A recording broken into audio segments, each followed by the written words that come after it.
Бугарските европратеници бараат истрага за известувачот за Македонија во Европарламентот Томас Вајц, обвинија дека бил едностран во нацрт извештајот. Се занимава со теми кои немаат ништо заедничко со напредокот на Северна Македонија за членство во Европската Унија. Внатре се зборува за древен македонски јазик, древна македонска нација и така натака. Овој извештај не е предмет на етничка историска анализа. Расправата за извештајот беше одложена за 24 месецов, а премиерот Христијан Мицкоски е уверен дека текстот на Вајц ќе биде усвоен. Нема бегање.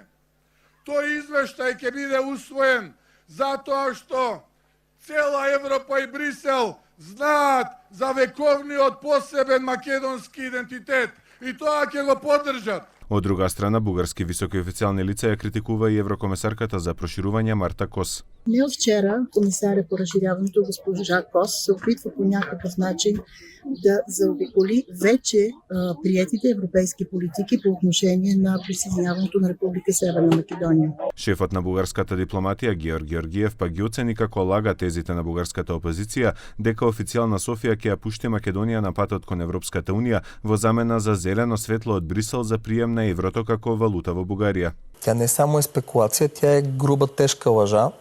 Како што последно изјави министерот за надворешни работи Тимчо Муцунски, за сега се уште нема одговор од бугарска страна дали на самитот на НАТО во Хаг ќе остварат средба председателката Гордана Силјановска-Давкова и нејзиниот колега Румен Радев.